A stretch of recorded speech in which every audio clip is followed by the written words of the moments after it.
Hello there, avid listeners. Thanks again for tuning in to Sin's Workshop. Hope you're all having a wonderful day. Just so you know, I did give birth just the other day, and I'm with my beautiful, wonderful daughter. She's 4 days old now. No, 5 days old, and she's absolutely precious. You all gave me. Okay, so let's get into it. Today we're going to be talking about The Black Witch by Laurie Forest. I have to say I really just loved this book. I just devoured it. I like how thick and well structured, her world building is. It's such a captivating world. You're absolutely sucked into it from the beginning to the end. I think it has a lot to do with the themes as well. So you have lots of different races in this book. You have Kelpies, you have Lupines, you've got witches who are the Gardenians, you have Celts, Icarals, and elves as well. So I think I'm missing one. I am missing a race. I know I am. But I think it's really wonderful to see all these races brought together. So the story does deal a lot with the racism that comes with that from the Gardenians. They think they're kind of like the superior race. They don't like interbreeding with other people.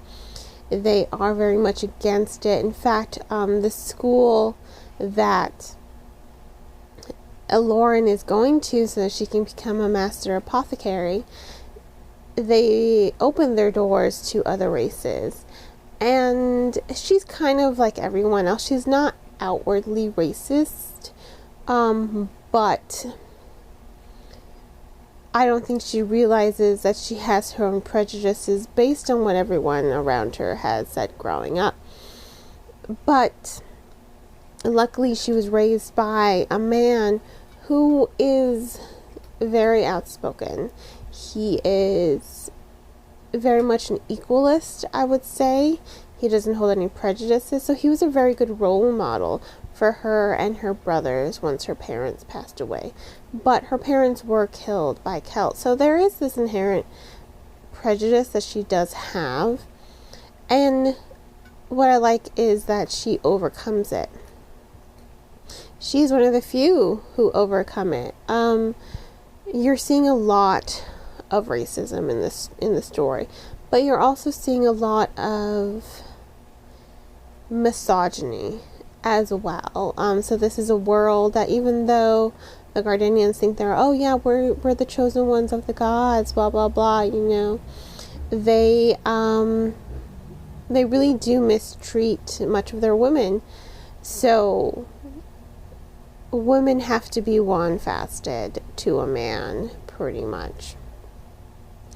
And Lauren's uncle, again, he's like, no, I don't want you being wand-fasted. I want you to choose someone.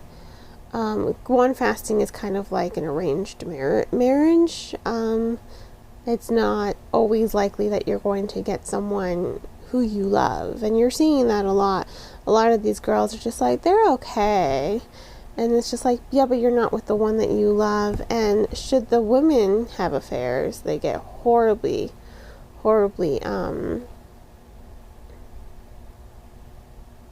marked by the wand-fasting terms. Whereas if a man has an affair, nothing happens to them. So it kind of does mirror the real world in a way. If women have affairs, they're kind of branded for life, whereas if a man, it's like, woo, high five, So you really are seeing that sexism in the book.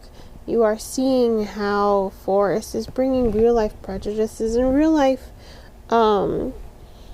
injustice to play in the foundation of her world. And I think it does give the story itself a lot of depth to make the reader really think about what they are doing with their lives, you know?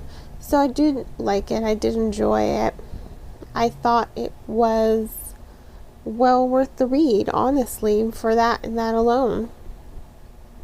And you're seeing a lot of the injustices with the It Girls. And Lauren, you know, she is growing as a character. She is educating herself to these injustices. She wants to know what's behind all the lies of her government. She wants to be an independent woman, and I like that there is a lot of character growth for her. I like how she grows as a character, how she develops, how she awakens inside of her, how she really does fight against these injustices in her own way. She's not standing idly by anymore. She is really just fighting against them, these injustices. And that's what I like about her. I think that that's what really stands out about her characterization. I think that's what stands out about her growth as well. How she makes friends with all the outcasts. And why are they outcasts? Because they're of a different race, of a different culture. And that actually leads me to my next point. What I also love about the world building here, you know, not only is Forrest bringing real life prejudices and injustices to life in her novel, she has structured such a wonderful mythology around every single race and culture. So every single culture has their own belief system, and I like how she's really delving into them. She doesn't bog down the story by giving you the rundown like, oh, these are the Lupines, this is what they believe. No, she develops it slowly throughout the course of the novel as Lauren is evolving and learning about all these different belief systems and awakening herself, you know, educating herself. You're on that journey with her. You are growing as a character. You are growing alongside the character, and you're so deeply entranced with all of this mythology that goes into the book, all of this